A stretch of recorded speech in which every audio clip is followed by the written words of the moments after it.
Pride and Prejudice by Jane Austen, Chapter 21.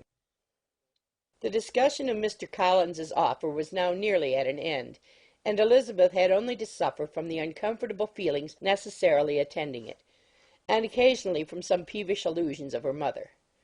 As for the gentleman himself, his feelings were chiefly expressed not by embarrassment or dejection, or by trying to avoid her, but by stiffness of manner and resentful silence. He scarcely ever spoke to her, and the assiduous attentions which he had been so sensible of himself were transferred for the rest of the day to Miss Lucas, whose civility in listening to him was a seasonable relief to them all, and especially to her friend. The morrow produced no abatement of Mrs. Bennet's ill humour or ill health. Mr. Collins was also in the same state of angry pride. Elizabeth had hoped that his resentment might shorten his visit, but his plan did not appear in the least affected by it. He was always to have gone on Saturday, and to Saturday he meant to stay. After breakfast the girls walked to Meryton to inquire if Mr. Wickham were returned, and to lament over his absence from the Netherfield ball.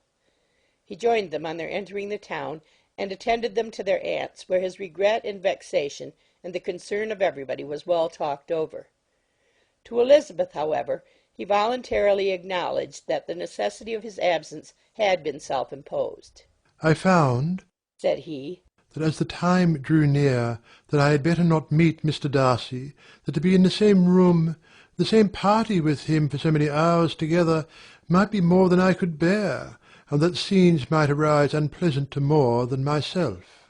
She highly approved his forbearance, and they had leisure for a full discussion of it, and for all the commendation which they civilly bestowed on each other, as Wickham and another officer walked back with them to Longbourn, and during the walk he particularly attended to her. His accompanying them was a double advantage. She felt all the compliment it offered to herself, and it was most acceptable as an occasion of introducing him to her father and mother. Soon after their return a letter was delivered to Miss Bennet. It came from Netherfield. The envelope contained a sheet of elegant little hot-pressed paper, well covered with a lady's fair flowing hand, and Elizabeth saw her sister's countenance change as she read it, and saw her dwelling intently on some particular passages. Jane recollected herself soon, and putting the letter away tried to join with her usual cheerfulness in the general conversation. But Elizabeth felt an anxiety on the subject which drew off her attention even from Wickham, and no sooner had he and his companion taken leave than a glance from Jane invited her to follow her upstairs. When they had gained their own room, Jane, taking out the letter, said, "This is from Caroline Bingley. What it contains has surprised me a good deal. The whole party have left Netherfield by this time, and are on their way to town, and without any intention of coming back again. You shall hear what she says." She then read the first sentence aloud, which comprised the information of their having just resolved to follow their brother to town directly, and of their meeting to dine in Grosvenor Street, where Mr. Hurst had a house. The next was in these words: "I do not pretend to regret anything I shall live in Hertfordshire, except your society, my dearest friend. But we will hope at some future period to enjoy many returns of that delightful intercourse we have known, and in the meanwhile may lessen the pain of separation by a very frequent and most unreserved correspondence. I depend on you for that." To these high-flown expressions Elizabeth listened with all the insensibility of distrust, and though the suddenness of their removal surprised her, she saw nothing in it really to lament. It was not to be supposed that their absence from Netherfield would prevent Mr. Bingley's being there, and as to the loss of their society, she was persuaded that Jane must cease to regard it in the enjoyment of his. "It is unlucky," said she, after a short pause, "that you should not be able to see your friends before they leave the country. But may we not hope that the period of future happiness to which Miss Bingley looks forward may arrive earlier than she is aware, and that the delightful intercourse you have known as friends will be renewed with yet greater satisfaction as sisters? Mr. Bingley will not be detained in London by them."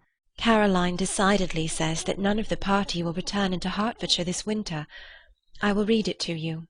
"When my brother left us yesterday, he imagined that the business which took him to London might be concluded in 3 or 4 days. But as we are certain it cannot be so, and at the same time convinced that when Charles gets to town he will be in no hurry to leave it again, we have determined on following him thither, that he may not be obliged to spend his vacant hours in a comfortless hotel. Many of my acquaintances are already there for the winter. I wish that I could hear that you, my dearest friend, had any intention of making one of the crowd, but of that I despair. I sincerely hope your Christmas in Hertfordshire may abound in the gaieties which that season generally brings, and that your beaux will be so numerous as to prevent your feeling the last of the three of whom we shall deprive you. It is evident by this, added Jane, that he comes back no more this winter. It is only evident that Miss Bingley does not mean that he should. Why will you think so? It must be his own doing. He is his own master. But you do not know all. I will read you the passage which particularly hurts me. I will have no reserves from you.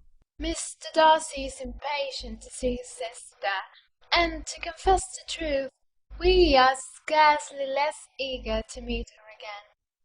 I really do not think Georgiana Darcy has her equal for beauty, elegance, and accomplishments, and the affection she inspires in Louisa and myself is heightened into something still more interesting, from the hope we dare entertain of her being hereafter our sister. I do not know whether I ever before mentioned to you my feelings on this subject, but I will not leave the country without confiding them, and I trust you will not esteem them unreasonable.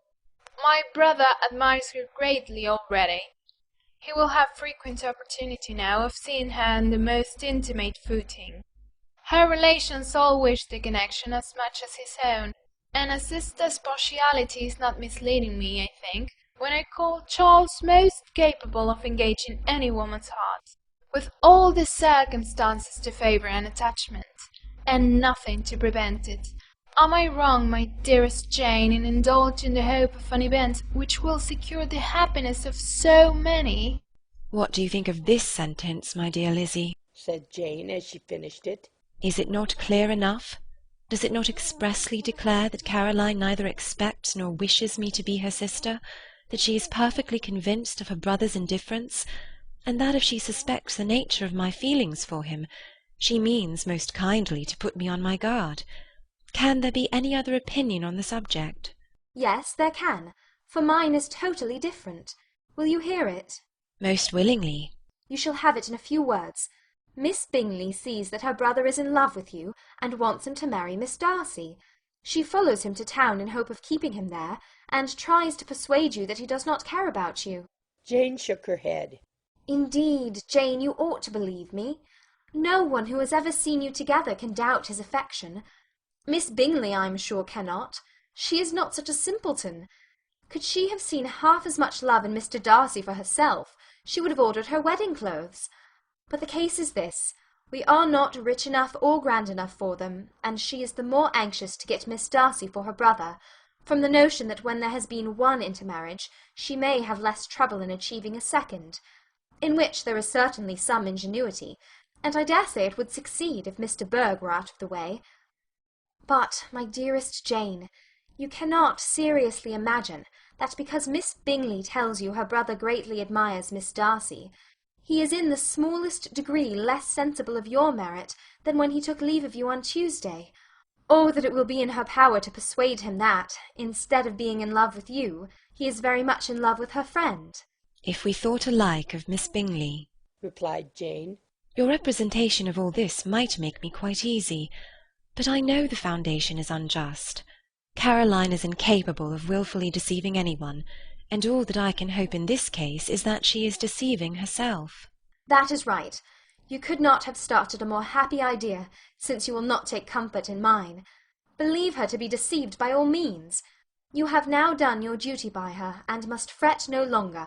But, my dear sister, can I be happy, even supposing the best, in accepting a man whose sisters and friends are all wishing him to marry elsewhere? You must decide for yourself, said Elizabeth.